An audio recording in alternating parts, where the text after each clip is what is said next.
Pues una chica cuando la quiere comenzar, ¿no? Mira que estudia medicina, ¿no? Dice, ¿qué es el factor remotor? ¿Un qué?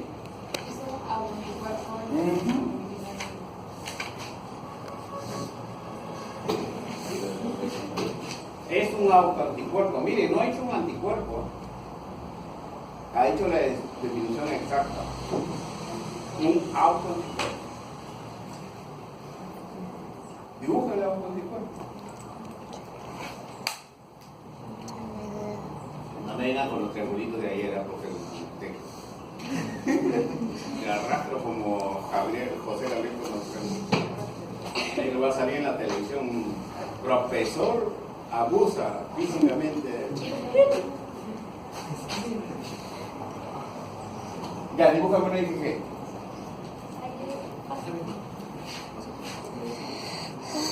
Ya. ¿Cuál es? Es un autoanticuerpo. Quiere decir que es un anticuerpo contra un autoantígeno, ¿no es cierto? Contra un antígeno propio. Por eso es autoanticuerpo, contra algo propio. Auto viene no de Volkswagen, Mitsubishi, no. Viene de propio. Anticuerpo contra nuestros propios antígenos. ¿Cuál es el antígeno del factor reumatoide? ¿Cuál es el antígeno? M. ¿Qué es M? La Presión constante. ¿De quién? El antígeno G. ¿Cómo viene G? Ya dije, no estaba pensando por ese tipo de edad. Si es tu inmunoglobulina G, ¿cuál es la presión constante? La de abajo. El. Subrayalo bien, caramba. Con otro colorcito. La presión constante está abajo.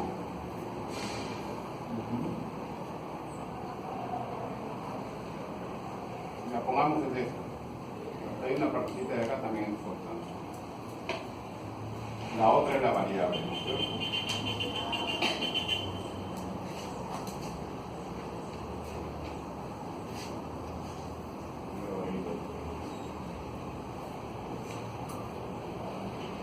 ¿Aló? Dime.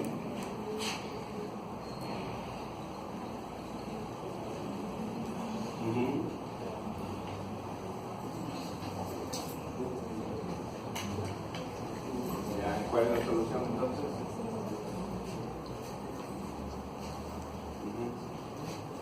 Ya. Por favor, señor, coordine lo que la señora Isabel y a ella tiene la autorización para que los auxiliares autorizados clase, por eso no lo puedo atender. Estoy sin Ya, más. por favor, Isabel. Dígale al señor Vargas que le comunique con la doctora Moraima o con la señora Isabel. Ya. Ya, este es la fracción constante. Este vendría a ser tu autoantígeno, ¿no es cierto? Tu antígeno propio. Ya señala, dibuja. ¿Qué es el factor reumatoide? Ya te lo espero. Un autoanticuerpo contra la fracción constante de la IgG. O sea, ¿cómo lo digieres ese conocimiento?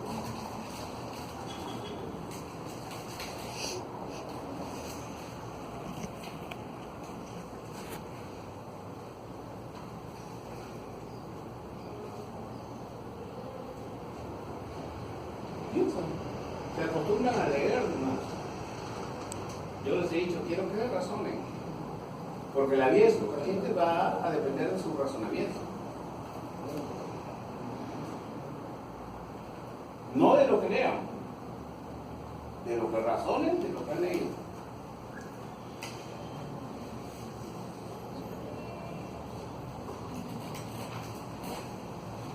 A ver, aplausos para mi compañero.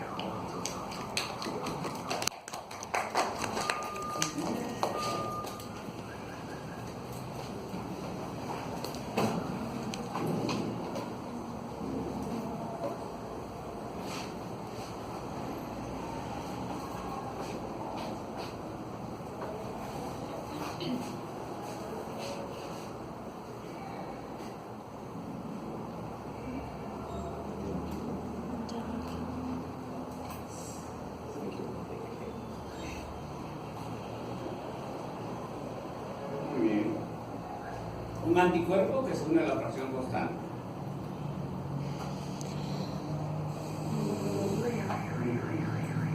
IgG. G.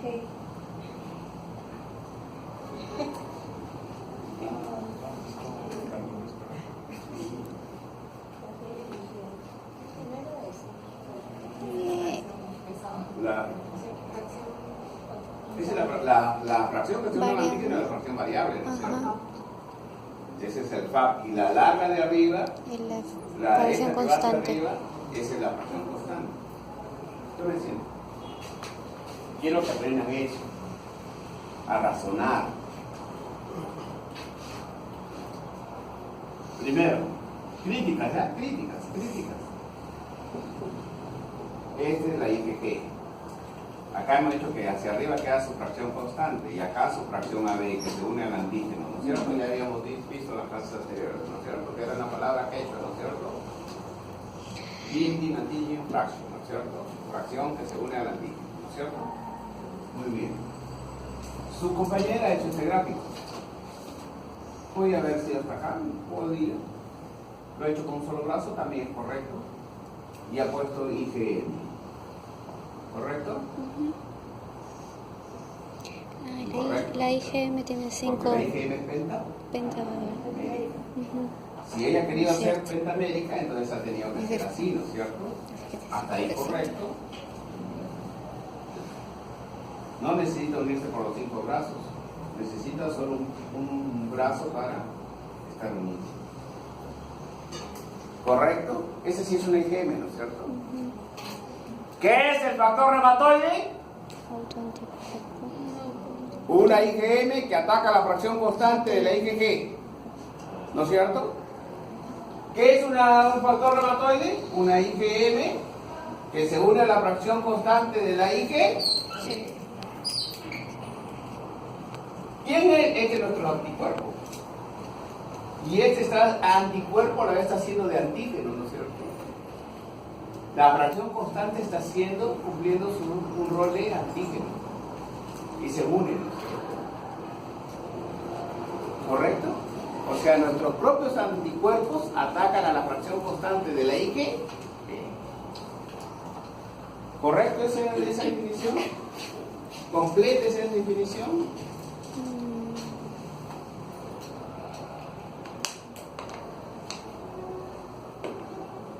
¿Completa? Incompleta, ¿no es cierto? También hay IgG contra la fracción constante de la IgG. Ese sí vale como una IgG. Es monomérica, ¿no es cierto? Hay IgG que ataca la fracción constante de la IgG. ¿Pase? Y hay IgA que ataca también a la fracción constante de la IgG. ¿Cómo se llama la fracción constante de la IgG? Gamma. ¿No es cierto? Gamma. ¿Comprendido? Gamma. Pero ¿quién es el que hay en mayor cantidad?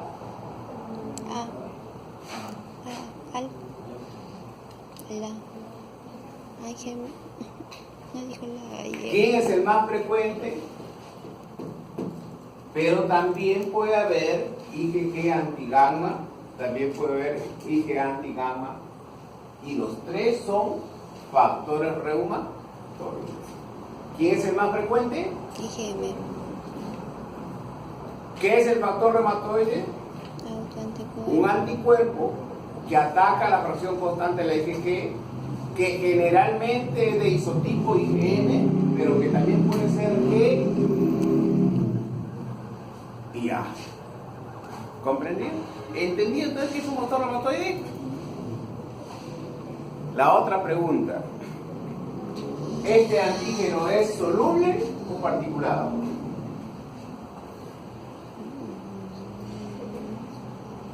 Lo hemos visto ayer. Si no pregunto, esto se va.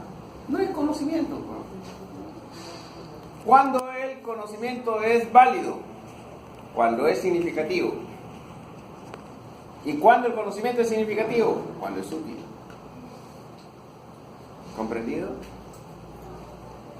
Entonces, ayer vimos que era un antígeno particulado, que era un antígeno soluble. ¿Está unido a una célula? ¿Está unido a una célula? No, ¿no es cierto? Si está unido a la célula es particulado. Si no está unido a una célula es... Entonces estos antígenos son... O sea que viajan por la círcula. ¿Qué pasaría si avanza una gran cantidad y pasa por los riñones? ¿Podrían taponar el riñón? Sí. Si van a una articulación, ¿podrían quedar atrapados en una articulación? Por eso se explica, no por las puras, sino porque tiene una aplicación. Ya después le enamoran en el parque.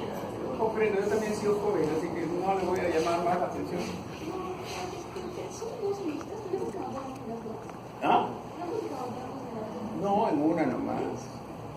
Una es para acá, para la derecha, y otra para la izquierda. Sí. No se preocupe, yo también he sido joven. También he sido palomilla, malcriado, irreverente. Es todo, ¿no? Así todos vamos madurando. Comprendí entonces que es un factor reumatoide. Ya. Estos anticuerpos pueden ser no patológicos. Sí. ¿Sí? O sea, lo podemos tener y no ocasionar enfermedad. Muy bien. Sí, lo podemos tener y no ocasionar enfermedad. Entonces, ¿de qué depende? ¿Para qué? Para que sean considerados patológicos. De la cantidad. Nosotros le llamamos de la concentración. ¿Qué es equivalente? A mayor concentración, mayor probabilidad que ese factor reumatoide sea Patológico. Entonces le devuelvo la pregunta.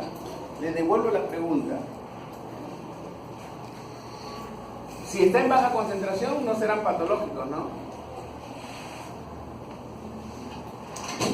¿No es cierto? Porque ha dicho que depende de la concentración. O sea, en concentración baja, no son patológicos. ¿Correcto? ¿No? O sea, no deben existir entonces.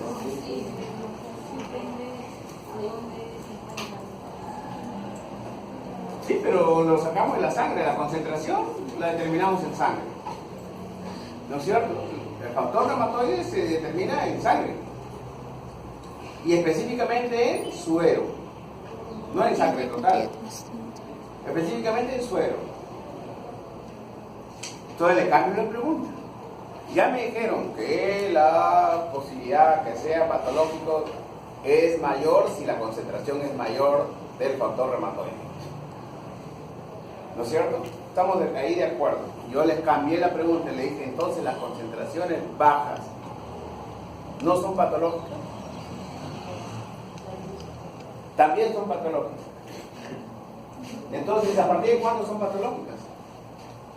Si tú dices que las concentraciones bajas son patológicas, siempre que existe el factor reumatoide va a ser patológico.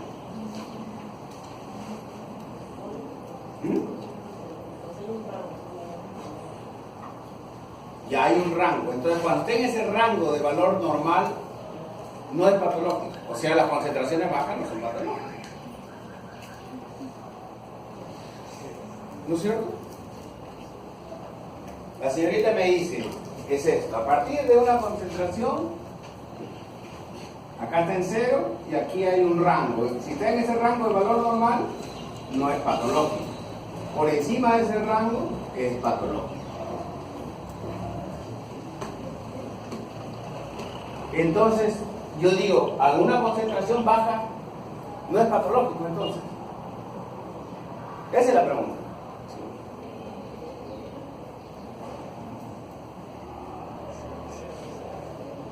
Como decía Gareca, sí, ¿no? Me encanta esa. Se yo soy Gareca, ustedes son los jugadores de la selección peruana. Ustedes son más importantes, ¿no es cierto?, que Gareca, ¿no es cierto? Ustedes son los que juegan. Entonces, en concentraciones bajas no es patológico, ¿correcto? Dentro de los valores normales, porque si no, no se llamarán valores normales, ¿no es cierto? ¿A qué llevo esto? ¿Por qué enfriedo con esta pregunta que parece tonta? Porque a concentraciones bajas son fisiológicas. A concentraciones bajas, el factor reumatoide es fisiológico. Y esto viene aunado a otro concepto. ¿Existe entonces autoinmunidad fisiológica?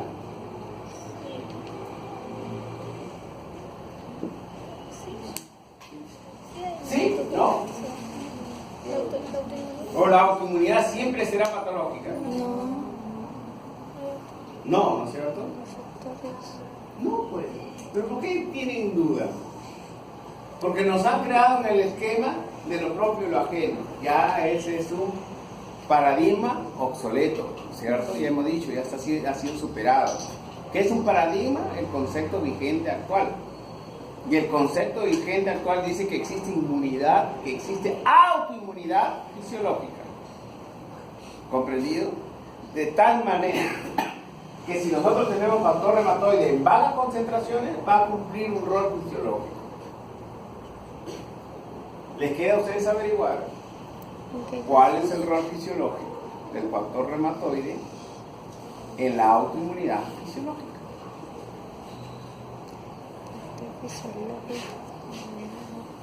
¿Comprendido? En conclusión, existe una autoinmunidad fisiológica y una autoinmunidad patológica. ¿Comprendido? Una pregunta más al respecto. Se me encanta hacer esta. A mí más me gusta la pizarra que las diapositivas. Pero las diapositivas son hermosas también.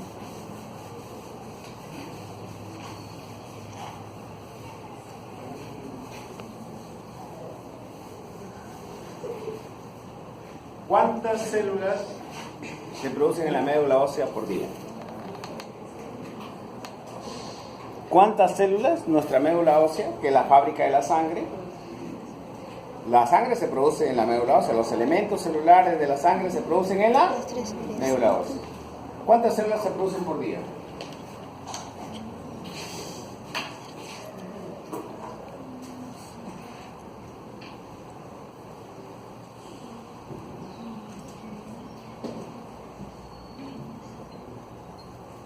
Depende. A ver, usted sí.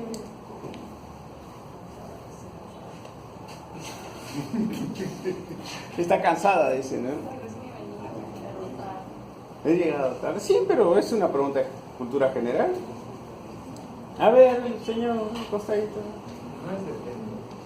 ¿Depende de qué?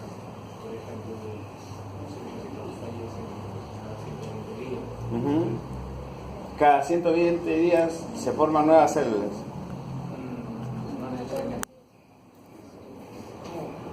Eso me encanta, que razonen. Todos los días se forman. O sea, que se forma hoy día, se morirá en 120 días. El que se forma mañana, se morirá en 121 días. El que se forma el tercer día, se morirá en 123 días, ¿no? En promedio, al día, ¿cuántas células se forman?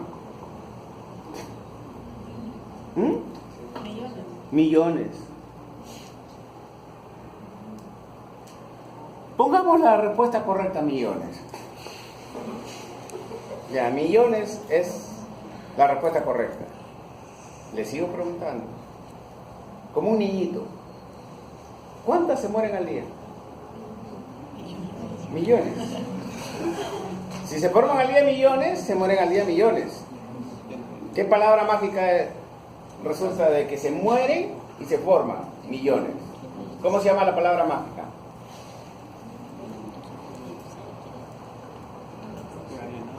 No quedaría nada, no, si no nos morimos. Se mueren millones, pero nacen millones. ¿Cómo se llama la palabra mágica? Equilibrio. En términos médicos, ¿cómo se llama la palabra mágica? Homeostasis. ¿Comprendido? Si no se forman, nos quedamos aplásicos. ¿No es cierto? Entonces, así como nacen, mueren. Para mantener el equilibrio. Y si no mueren, ¿qué se forma? Tumores, ¿no es cierto? Cáncer, leucemias, etcétera, etcétera, ¿no? Muy bien. Pero ese no era el sentido de la pregunta. ¿Cómo se entierran los millones? Nacen, van a desarrollarse, pero los que murieron, ¿cómo se entierran? Los macrófagos. Muy bien. ¿Y ese no será un proceso autoinmune? Fisiológico. En sus propias palabras les demostré que existe una autoinmunidad fisio. Se forman 3.700 millones de células por día. Por lo tanto, se mueren 3.700 millones de células por día. 3.7 por 10 a las 11. Altísimo, ¿no es cierto? No es una cantidad pequeña. Y se mantiene en equilibrio gracias a esa palabra mágica que se llama homeostasis. El que nos creó. Si usted no cree, la naturaleza. Si usted es creyente, el Señor. Miren, si no nos damos cuenta del milagro que somos, no nos valoramos. Somos un milagro. ¿Conocen una fábrica que produzca 3.700 millones de productos al día y que elimine 3.700 millones de productos al día? No existe. Nosotros somos esa fábrica. Nos han pasado ISO, nos han pasado control de calidad, etc. Tenemos la certificación tal. Por naturaleza somos una maravilla. O por naturaleza somos un milagro de la vida. Muy bien. ¿Alguna pregunta? ¿Qué se diferencia la autoinmunidad de la autoinmunidad?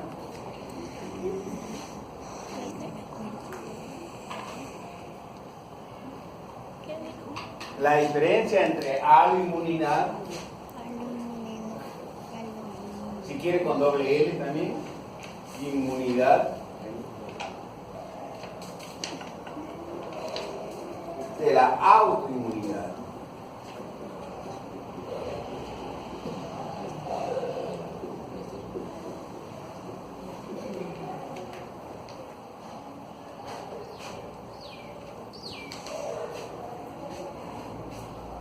¿De qué se diferencia?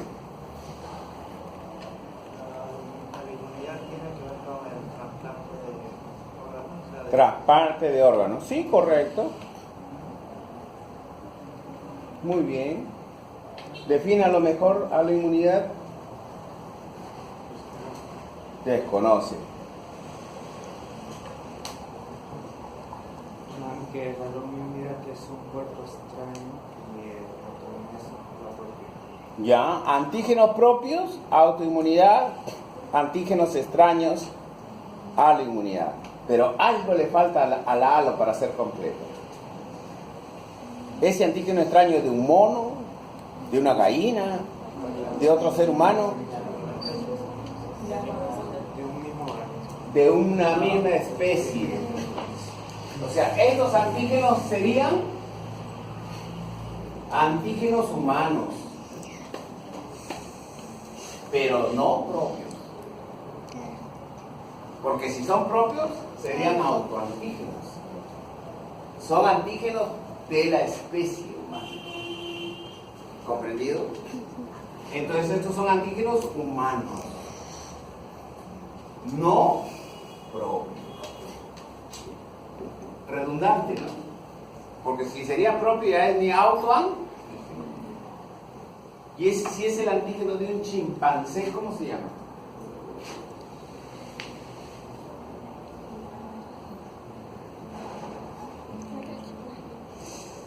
Me está acariciando la oreja. Me retiro mejor, es el tío. Me entremea. Me ha murmurado. No. Esta es una clase docente, señorita, no me puede hablar de esta manera.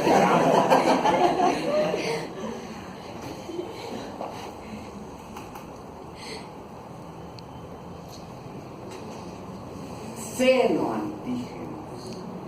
Cuando son de otra especie, es senoantígenos. Así, seno, no con S, sino con X. Claro, de otra especie. Nosotros somos especie humana. Si es una especie no humana, ¿cómo se van a llamar?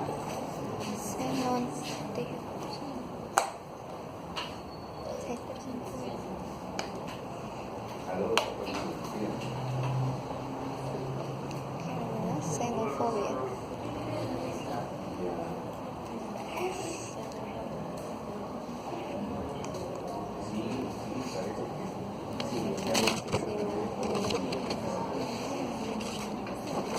Aquí me quedé dormida. Y desperté porque ya me escribí.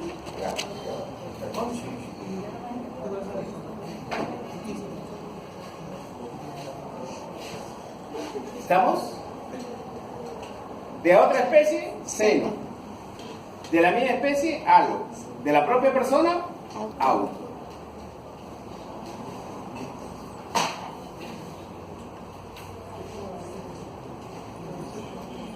Vamos a dibujar a la señorita. ¿Cómo te llamas, señorita? ¿Cómo te llamas? Marley. Marley está acá. ¿Cómo se llama usted? Alonso. Ya, Marley y Alonso tienen un bebito. Ya se ha puesto nervioso ya. Alonso ya quiere correrse ya. Está gestando Marley. Pero Marley.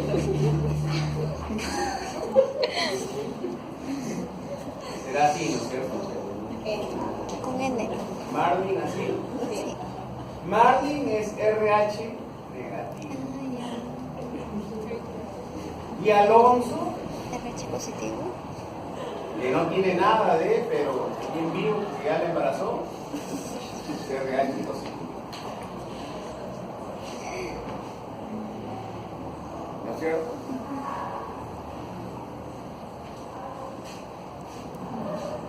Primer embarazo, no pasa nada.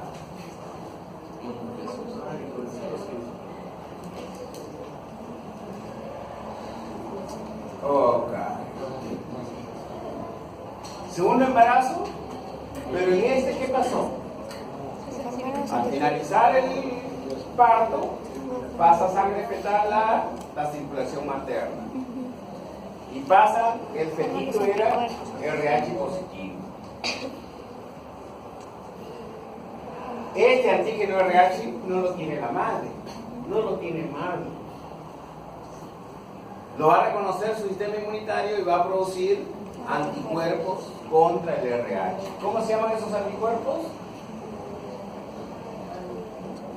El antígeno más importante del sistema RH es el D mayúscula. Anti-D. Fueron felices, le celebraron el primer año, el segundo año, el tercer año, lloró cuando lo dejó en el nido, porque era su bebito, su vida, su oración, y desde los 2 días se limpiaba con la servilleta su boquita. Es un niño genio. Así dice toda la madre. Oh, mira, mi hijito, mira, precoz, mira qué bien, inteligente, brillante. Ese amor es insuperable, así que. Y les cuento. Historia de la vida real. Estaba atendiendo, era interno de medicina, atendía un parto. ¿Ustedes han visto un niño anencefálico? Pero sí han visto Herman Monster, ¿no es cierto? En la tele. Ya ustedes que habrán visto Herman Monster, es de nuestra época. No tiene esto así convexo, ¿no? Tiene así en plano. O sea, su cráneo está en plano. Los ojos en un anencefálico no tienen párpados, o sea, se ve como un ojo de un toro. No tiene párpados, se ve grandote, porque no es que lo proteja. Tiene el llanto de un gato.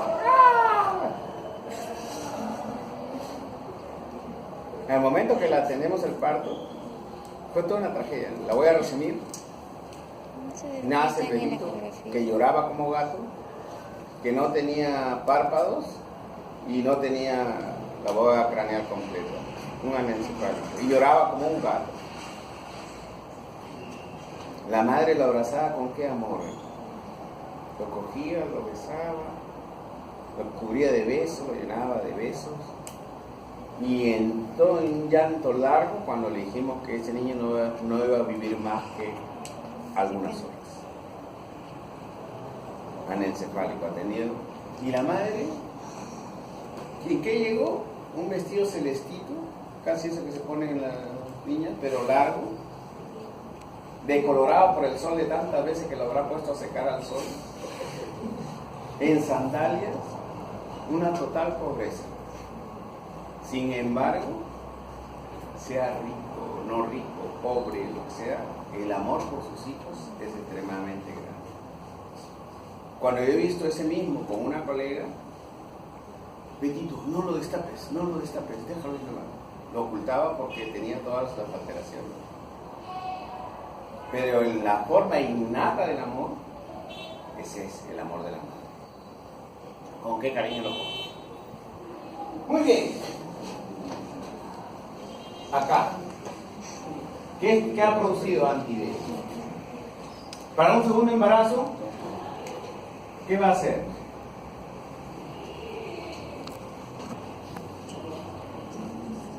Eritroblastosis fetal. ¿Qué va a ocurrir en un segundo embarazo?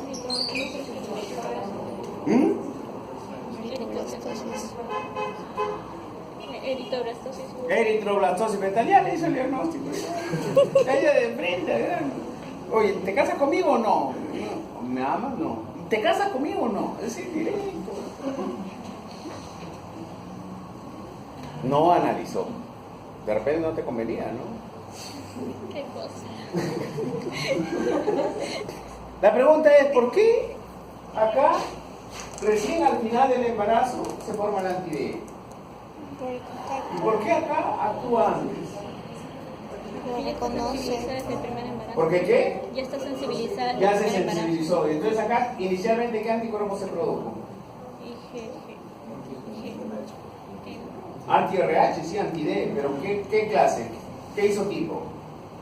IgA, IgG, IgM, IgD, IgE. IgM. M dijimos, ¿no es cierto?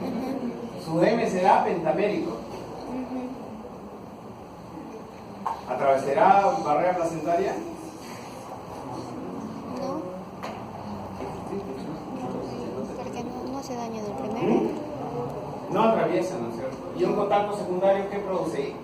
IgG. ¿IgM o IgG? IgG. ¿Y IgG atraviesa barrera placentaria? Sí. Acá es M, fundamentalmente, y acá es G. Acá inicialmente es M. Acá es IgG. Pero ¿por qué acá recién en el momento del parto se sensibilizó? Y acá no es el parto, es durante el embarazo, durante la gestación. ¿Por qué?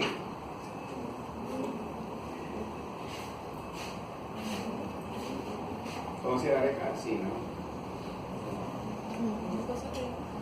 ¿Por qué? ¿Puedo repetir la pregunta? Vuelvo a repetir la pregunta. Acá hemos dicho que se sensibiliza al final del embarazo, ¿no es cierto? El final del primer embarazo es el parto, ¿no es cierto? Y aquí, Antes. ya el niño, no estamos en el parto y ya lo está atacando esos anticuerpos. ¿Qué estímulo hubo para que lo ataque precozmente? ¿Por qué a este lo ataca precozmente y este al final? Acá fue al final del embarazo, ¿no es cierto? Que eso no pasó nada, el embarazo, ok, ¿no es cierto? Fue parto y salió. En el momento del parto pasó sangre a la circulación materna. La circulación materna produjo anticuerpos, inicialmente IgM, anti-D. En el segundo embarazo ya se producen fundamentalmente IgG. La pregunta es, ¿por qué no esperó a los 9 meses para recién atacar al niño? Porque ya sabe, o sea, ya tiene la memoria del otro. Ya tiene la memoria. Sí. Pero ¿qué hace que tenga la memoria? ¿Qué produce que tenga memoria?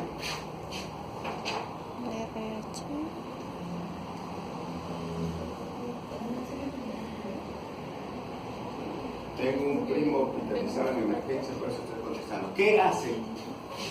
Que tenga contacto de nuevo. ¿Mm? Que tenga contacto de nuevo. Ya hubo contacto, en el primero también hubo contacto. No, pero en el segundo. Claro, en el segundo ya.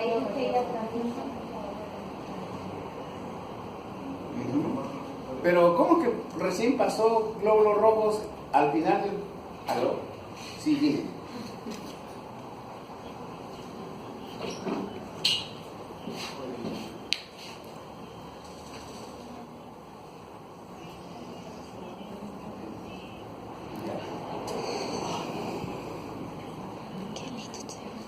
Ya lo vio el hematólogo.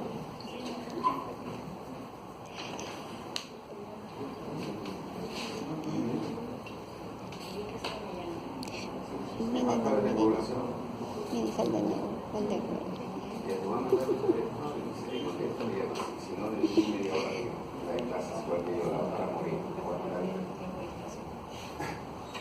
La doctora Moreno que te voy a dar ese hematólogo, pero ella iba a enviar a un residente.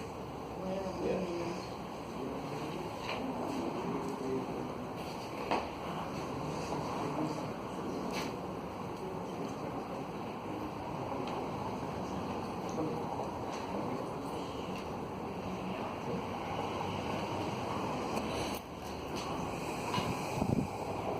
La pregunta es, ¿por qué en el otro, al momento del parto, en la placenta pasó sangre a la circulación materna y ahí se sensibilizó?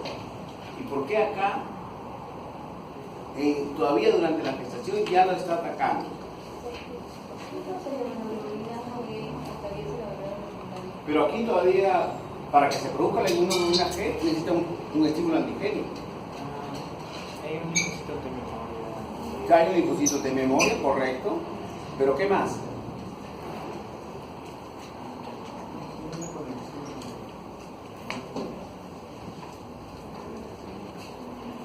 Muy líquido.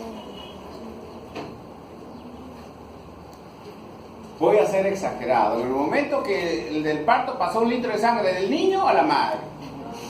Y acá ha pasado 1 mililitro de sangre, nomás, de la circulación del niño a la madre. Y ese mililitro ha sido suficiente para estimular al linfocito de memoria. ¿Qué quiere decir? Que el contacto secundario requiere concentraciones mínimas del antígeno. El contacto primario necesita concentraciones mucho mayores. El contacto secundario, con solo pequeña cantidad de concentración del antígeno, basta para que se estimule. Y ya no va a producir IgM, va a producir IgG. ¿Y cuáles son esas causas que originan que pase sangre del niño a la madre en el segundo embarazo? Contracciones, infecciones, sangrados uterinos, amenazas de abortos. Hace que basta una pequeña concentración que ingrese a la circulación materna para generar una respuesta muy potente. ¿Comprendido? Acá se demora 15 días en responder, acá se demora 3 días. Aquí una gran concentración, aquí una concentración mínima. Acá IgM, acá IgG. Y la IgG atraviesa barrera placenta. ¿Comprendido? Eso es lo que quería decir. ¿Qué le ocurre al niño? Hemólisis. La hemólisis genera ¿qué? Anemia. ¿La anemia qué genera? Hemólisis, anemia, ¿qué más? Ictericia. Si esto se sigue agravando, insuficiencia cardíaca congestiva, hepatomegalia, esplenomegalia, edema generalizado,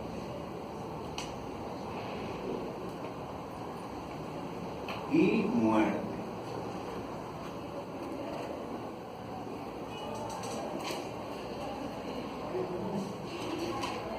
Todo generado ¿por qué?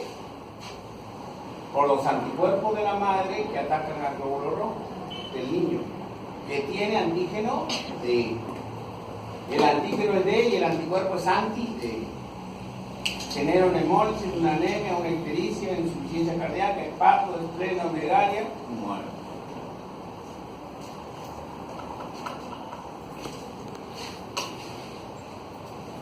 ¿De qué tipo es la ictericia? Hepática. ¿Ah? Hemolística. Indirecta. ¿Y qué pasa con la ictericia, con la bilirrubina indirecta o no conjugada? Ya sube la cerebro. Ingresa al sistema nervioso central y hace daño irreversible. ¿Cómo se llama eso? Carníteros. Carníticos. ¿No es cierto? Carníticos. ¿Y con qué se evita eso? ¿Con qué se evita eso? Desensibilización. Con un adecuado control prenatal, ¿no es cierto? Desde saber el RH de la madre y del padre verdadero, ¿no es cierto? Entonces eso es importante. Un control prenatal bien llevado evita esto. Y en la autoinmunidad, ¿qué se genera?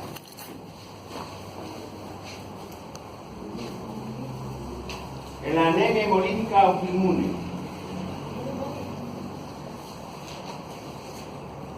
Anemia hemolítica autoinmune.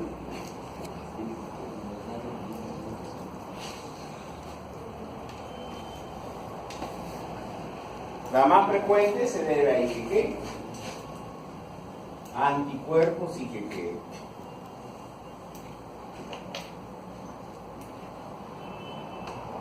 ¿Qué hace? Según el glóbulo rojo, genera una hemólisis extravascular.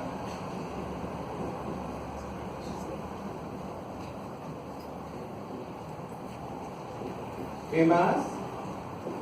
Genera anemia.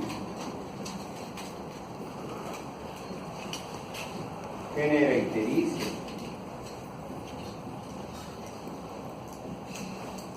¿La ictericia va a carníteros?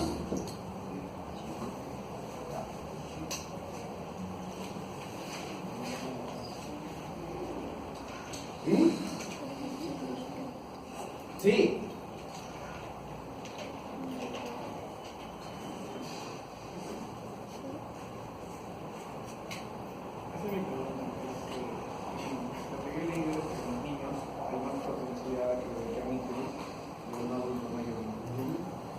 ¿Pero por qué?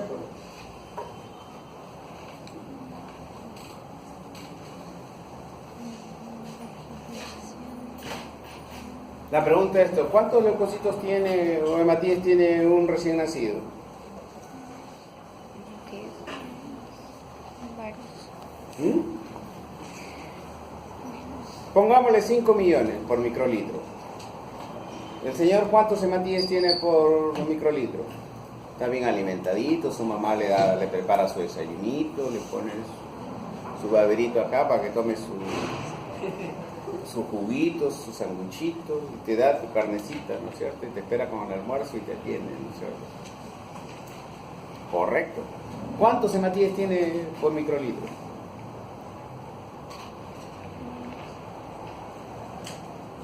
Menos. ¿Menos? También puede tener 5 millones, ¿no es cierto?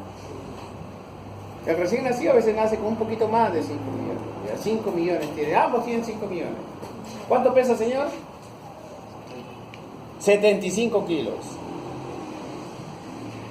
¿Y cuánto pesa el recién nacido? 3 kilos. ¿Qué impacto tiene la misma destrucción de sangre en un organismo de 3 kilos o de 75 kilos?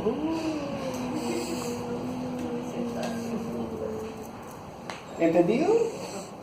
¿Cuán importante el tamaño del organismo? Pues eso nos explica todo. La destrucción de 1 kilo de matíes en 3 kilos es diferente a la de 1 kilo de matíes en 75 kilos. ¿Comprendido? Por eso que al adulto no le da kernicterus.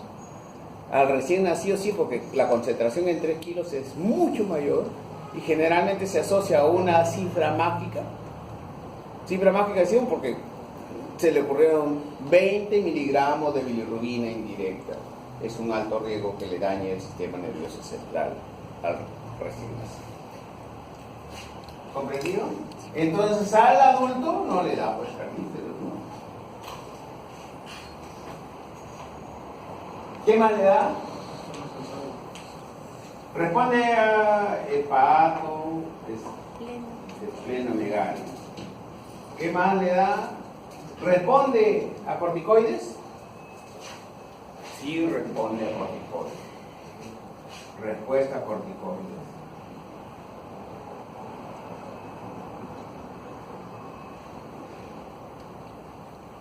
Respuesta a esplenomegalia.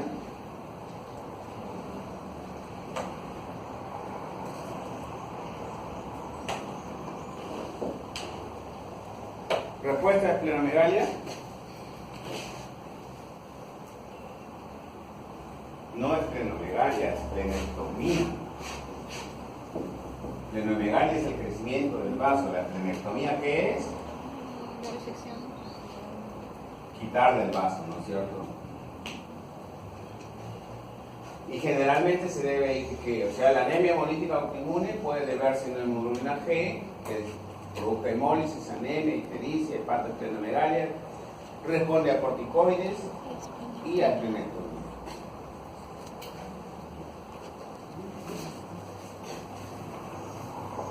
Y si fuera por anticuerpos fríos, este es anticuerpos calientes, dice.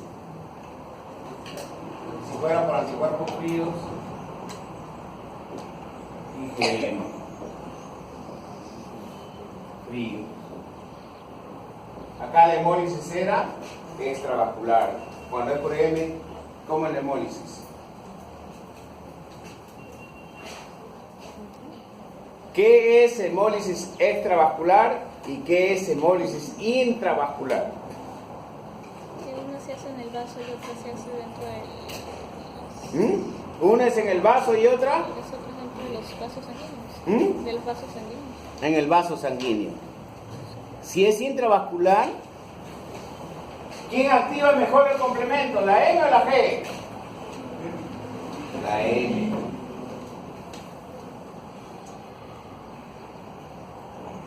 Entonces activa el complemento. ¿Y qué hace el complemento? Llega al complejo ataque membrana. ¿Y qué hace? Lisa en el propio vaso sanguíneo hemólisis.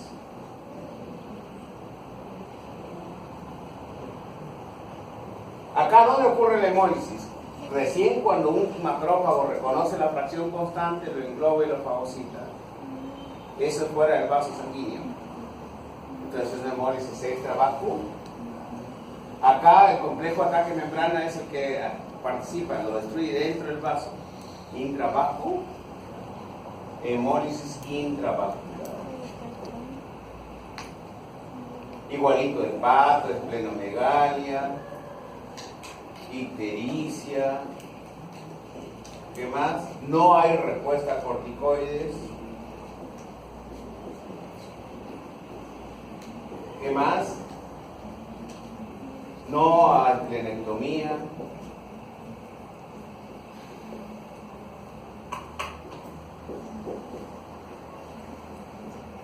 ¿Qué más? Una cuestión bastante importante de que diferencie una de otra.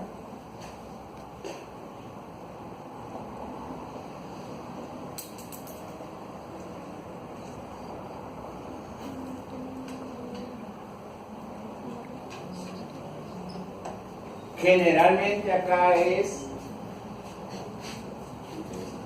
primaria.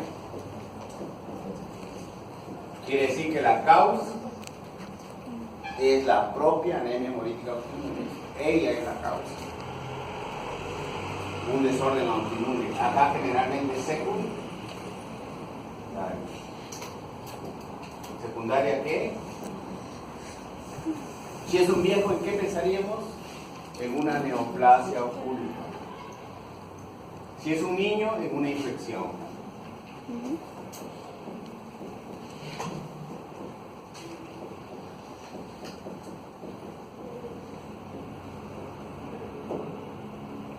Así nos enseña House, el doctor House, así con su residente, no spoilers, llega al diagnóstico, ¿no? Va viendo esas causas. Secundaria, es por anticuerpos fríos, hazle una resonancia, hazle una tomografía, búscale un tumor, encuéntralo, búscale oculto, hazle una colonoscopía, hazle una endoscopía, tómale placa, busco algo que sea la causa. Va a responder la anemia cuando elimine la causa. Si opero el tumor y lo saco, la anemia se cura. ¿Comprendido? Y vean la pobre respuesta. Aquí responde a corticoides, responde a plenectomía. Aquí no hay respuesta a corticoides, no hay respuesta a plenectomía. ¿Y por qué esto del frío? ¿Por qué es importante el frío? Con eso cambio y termino este tema. Porque se activan a menos de 37 grados. Nuestra temperatura corporal es 37 grados. Ahí se activa muy bien los IgG. Pero cuando llegamos al paciente descubierto, desabrigado, en su silla de ruedas, lo sacamos a tomar una placa de pulmones, unos rayos X, unos análisis, se baja la temperatura corporal y se activa la IgM rápidamente y produce una hemólisis severa. ¿Qué tenemos que hacer con estos pacientes? Que vayan bien abrigados, bien arropados, que haya calor ahí, para que no se active la IgM, porque la IgM no se activa a 37 grados. ¿Quién se activa a 37 grados? La IgG. ¿Comprendido? Con eso acabo esto. ¿Preguntas? Pregúntenme lo que no entiendan, no tengan miedo. A ver, tú señorita que te veo preguntando, ¿por qué no me preguntas? ¿Qué no entiendes? No, lo que pasa es que me fui un ratito al baño y me perdí. No, te perdiste. Del baño, no lo ubicabas.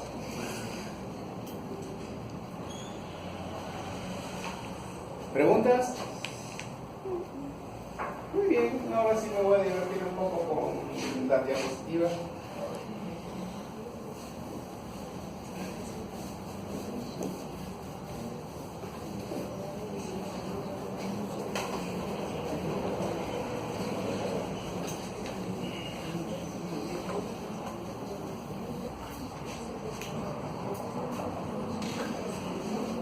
Hasta ahora sigue siendo un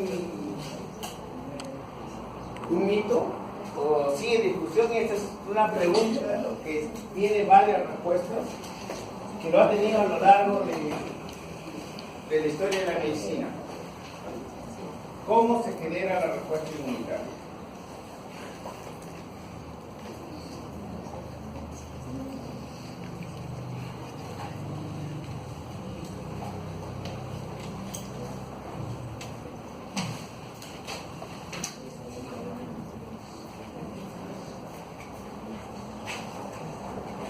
Y ese es el padre de la inmunología moderna, Rama Pallenburger.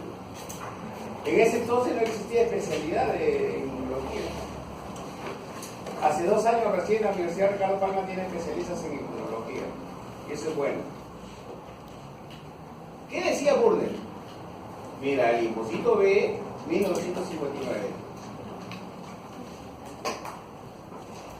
Más de 50 años tiene esto. Más de 60 años. Reconoce una bacteria a través de su PCR y lo ataca. Esta era la discriminación de lo propio y lo no propio. El sistema inmune no responde a los componentes propios. Reconoce a través del receptor BCR.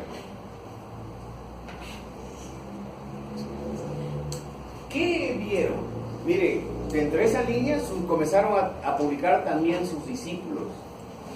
Peter Brekke y Melvin Kohn describen la segunda celda en la respuesta inmune.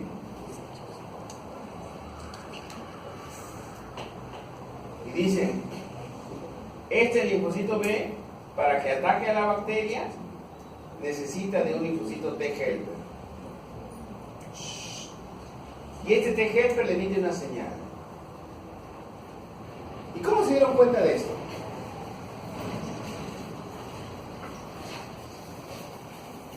Hicieron un experimento. A animalitos recién nacidos les quitaban el timo, pero tenían linfocitos B normales.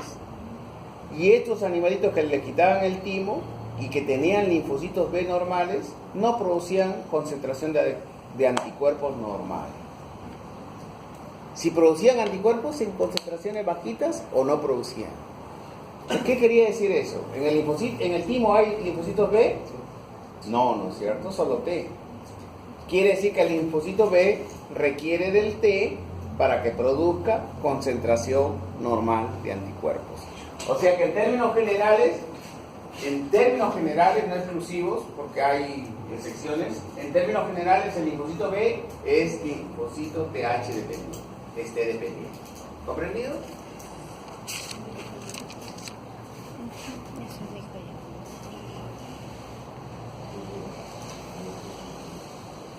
Y dentro de los discípulos, acá está la Ferdi Cunningham, acá lo vamos a... La Ferdi Cunningham en 1974 proponen una tercera célula, la célula presentadora de antígeno. El linfocito T da una señal 2 y la célula presentadora también da una señal 2, pero no para el B, sino para el TH. Lo que hemos estado estudiando, ¿no es cierto? Que el linfocito, la célula presentadora, presenta antígenos al linfocito T. Y que este T le emite una segunda señal al linfocito B. ¿Comprendido?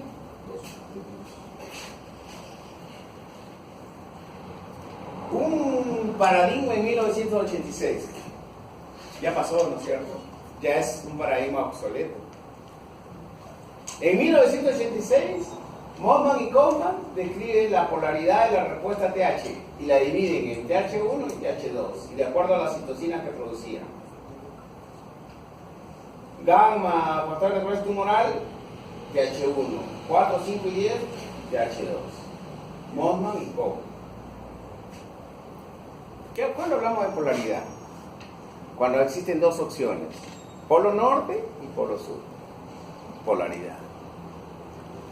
En las elecciones, las últimas han sido PPK, Keiko. En las anteriores fueron Humala, Keiko. En las anteriores fueron Humala, García, ¿no es cierto? Y así, ¿no es cierto? En las anteriores fue García con Toledo, ¿no es cierto? Y así. Polaridad, o sea, quedaron los dos finalistas y esos entre estos dos. Pasó a la historia, revolucionó la inmunología, revolucionó la medicina. Pero ya también cayó en que apareció otro concepto, ¿no es cierto? Ya superior. Por eso ahora hablamos de TH17, ¿no es cierto? Ya no es entonces polaridad, ya son tres, ya es trío, ya no es polar. Y si ya no hay polaridad, ya cayó el paradigma, ¿no es cierto?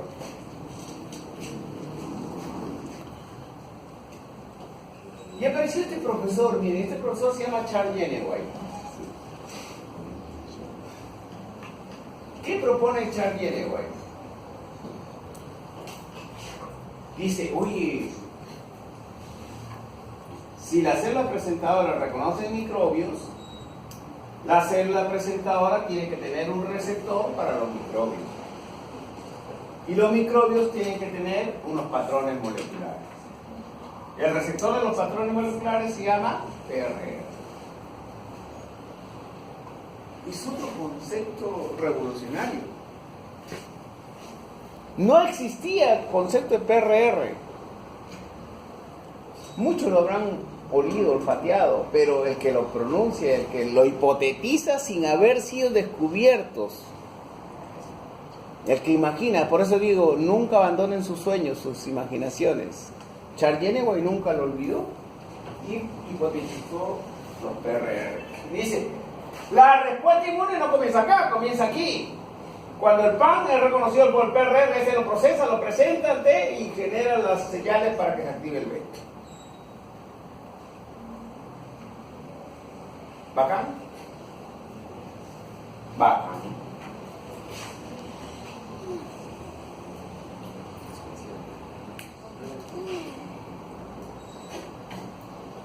¿Explica bien bacán la respuesta inmune a bacterias y otros patógenos? No explica la respuesta a trasplantes, a tumores, ni autoinmunidad.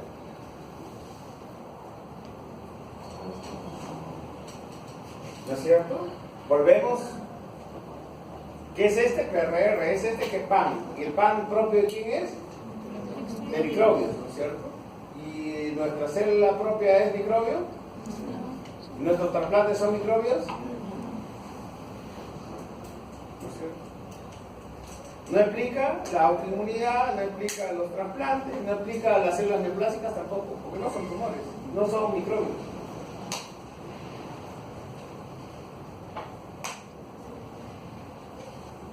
¿Y qué dice Polly Massinger? Estaba leyendo un poco de la vida de Polly Massinger. Deja tu celular. Ya. Me voy a poner como en mi época. Nosotros, yo soy de la época que estirábamos las manos y si nos daban con una tabla acá. Yo pertenezco a esa generación. Sí, nos golpeaban, nos jalaban la oreja y iba tu madre y te decía, dele más, profesor. Que se corrija, profesor. Que sea un buen hombre. Si es necesario, yo le doy el doble sin que usted le pega. En esa generación. Ahora no hay derechos del mínimo, etcétera. Lo meten a la cárcel del profesor, etcétera. Pero mi generación así creció. Bueno, volvamos acá. Yo solamente le he señalado así, por si acaso, no le agregué.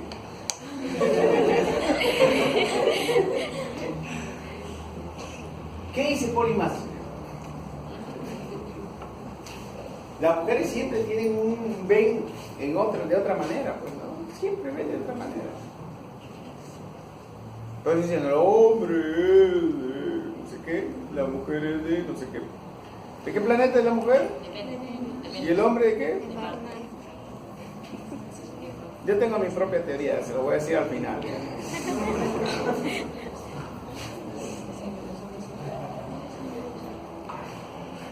Vamos a salir de toda la palabrería. ¿Qué dice Polly Massinger? La célula presentadora no se activa por PAN, se activa por DAM, por señales de peligro, de daño. ¿Y quién libera esas señales de daño? Las propias células de nuestros tejidos. Estas emiten señales que son captadas por la célula presentadora y generan la respuesta inmunitaria. Oye, eso sí me explica, porque ese no es un microbio, este es propio. Me explica la autoinmunidad, me explica la inmunología tumoral, me explica la inmunología a las células neoplásicas, a los trasplantes, etc. ¿Comprendido? Esta es una señal endógena. El PAN es una señal exógena. ¿Qué ha habido en el descubrimiento de la ciencia?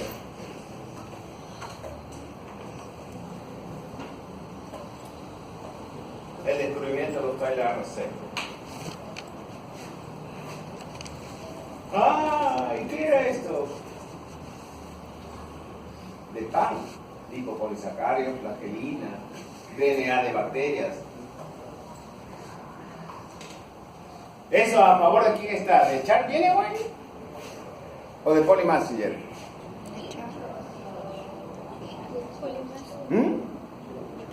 Charyeneway dijo que los receptores, inventó los receptores PRR.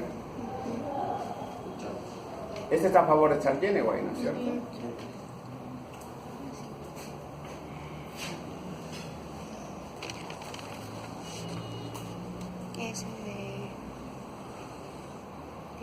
Pero la señal de peligro ha sido respaldada también porque el DNA, el RNA, la proteína de choque térmico, el interferón alfa, la interleucina 1 beta, el ligando CD40 que producen producto hialuronano, también son reconocidos por los OLRC. ¿Qué quiere decir? Que el PRR reconoce señales exógenas y señales endógenas.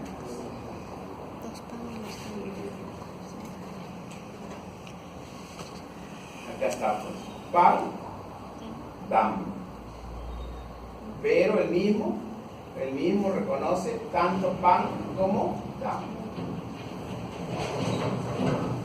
Y ese es el fundamento de la respuesta inmune, en términos simples. El microbio o el DAM se unen al receptor PRR, la célula presentadora lo procesa, lo va a presentar al linfocito T. Y aquí inicia la respuesta inmunitaria adaptativa. ¿Comprendido? Recuerden que en la señal hay señal 1, señal 2 y hay señal 3. A ver, señálame la señal 3. A ver, gráfico de la señal 3. Te ayudo, te voy a ayudar. CPA actuó acá por PRR con PAN, lo procesó y a través del MHC lo presenta. ¿A quién? Al linfocito T.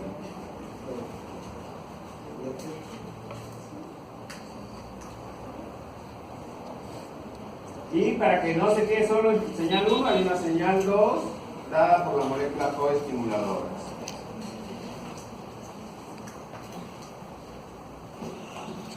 ¿Cuál es la señal 3? Señal 1, señal 2, ¿cuál es la señal 3? Ya te ayudé.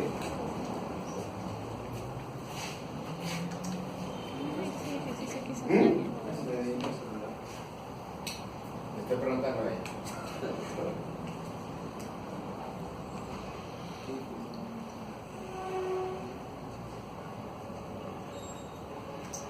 ¿Cuál es la señal 3? ¿Qué es diferente a las señales 1 y 2 que he presentado acá?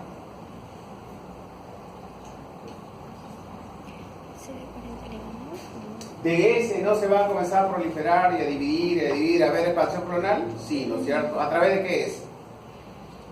De citocinas. Entonces, tanto este produce citocinas como este produce citocinas. Y algunas citocinas son autocrinas, o sea, se estimula para él mismo. Ahí está la interleucina 2, responsable de qué? De la expansión clonal.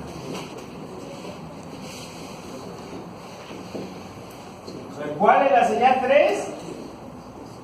¿Cuál es la señal 3? La producción de citocinas que sigue después de la señal 1 y señal 2. Que ellas se producen hacia sí mismo y se autoestimulan.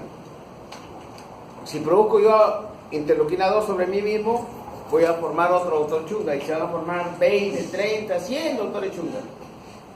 ¿Entendido?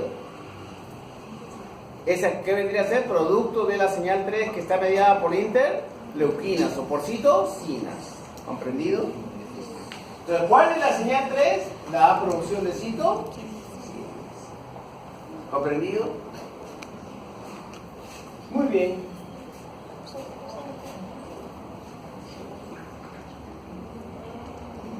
¿Qué dice la persona que no está en paz consigo misma? Será una persona en guerra con el mundo entero. Paz y guerra. Mira, hay un experimento bien gracioso. A mí me encanta este experimento. Dice que se produce un gen híbrido de la nucleoproteína del virus de la poliomeningitis linfocítica. ¿Este virus qué produce? Poliomeningitis. ¿No es cierto? Y produce un gen híbrido. Le ponen a la parte del virus y parte del gen promotor de la insulina de la rata. O sea, este es un gen híbrido. Un gen que lo deriva de la rata y otro de un virus. Y lo juntan.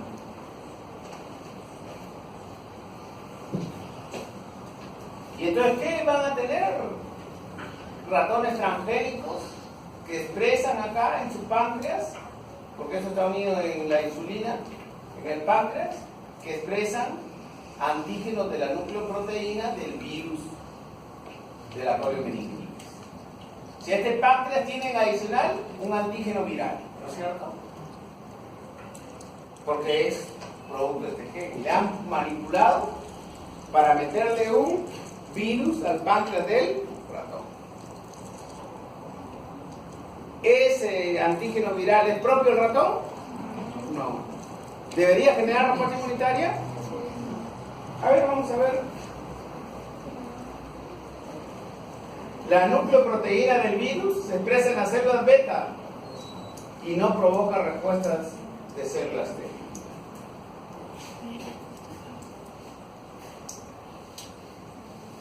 No provocó. Nada, no pasó nada. ¿Es en qué ambiente fue? ¿De paz o de guerra? De paz, ¿no es cierto?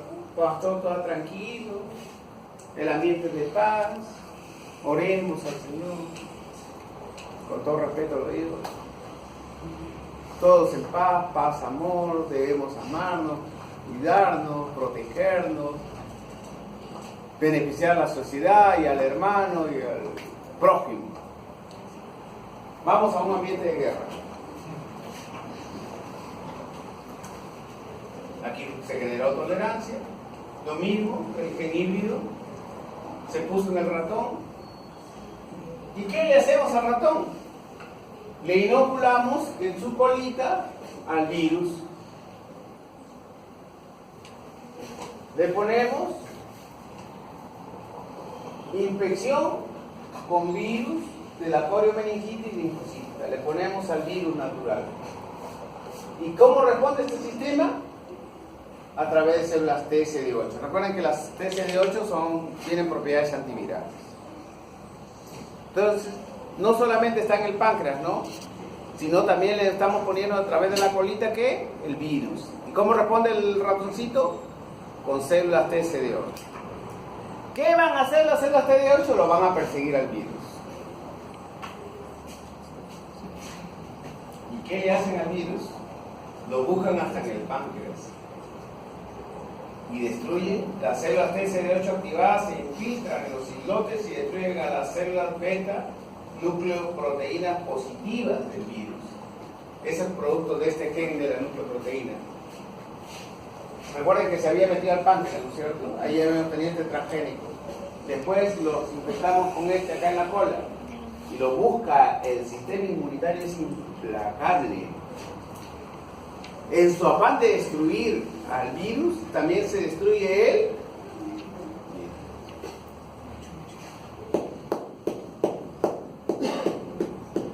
¿En qué ambiente hemos estado acá? Guerra, ¿no es cierto? ¿Cuán importante es el medio ambiente? Para un lado, todo este es tolerancia. Y todo esto de acá es guerra.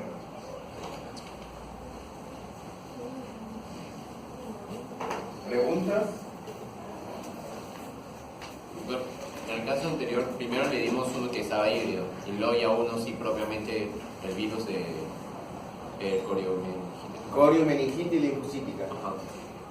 ¿Fue así o...? Claro. Y el híbrido sí o sí no te iba a hacer nada. Claro, no te iba a hacer nada porque era solo un antígeno del virus que se le había pegado a un gen humano o a un gen del ratón en este caso. Pero no tenía todas las propiedades de formar un virus completo. Solamente una expresión del antígeno viral en un tejido diferente. ¿Vamos? Porque solamente habían colocado que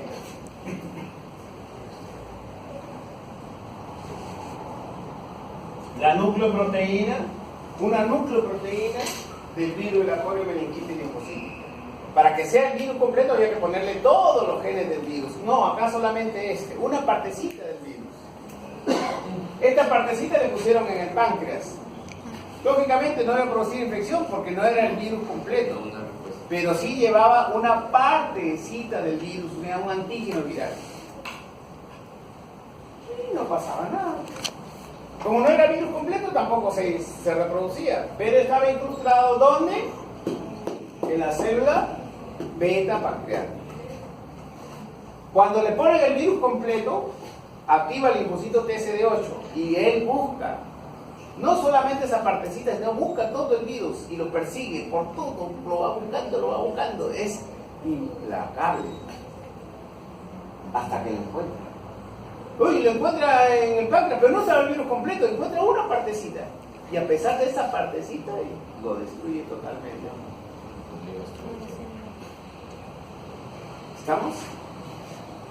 O sea, para que vean la potencia que tenemos el sistema inmunitario. Yo tenía una sobrina con leucemia. Tenía porque ya murió.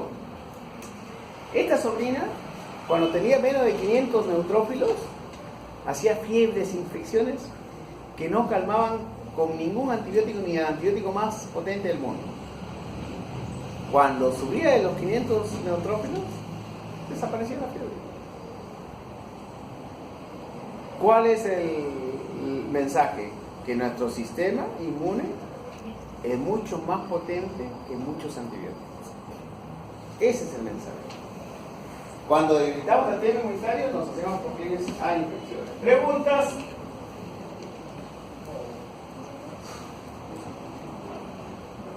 ¿No hay preguntas?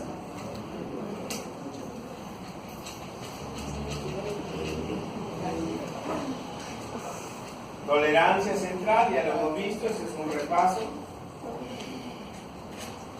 Pero no hemos hablado del gen aire.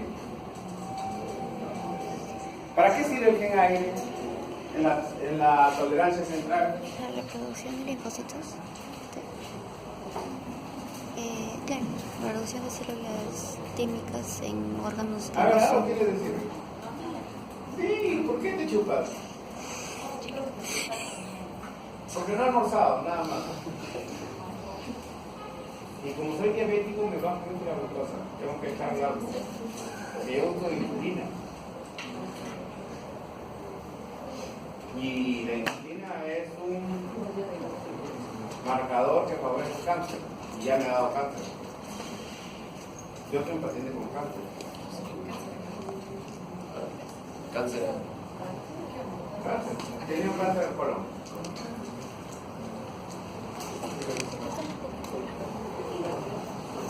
La bajada es terrible para mí. Sí. Es fuente de glucosa, para mantener un poco, para que no me desmaye ahorita de glucemia. Por eso como,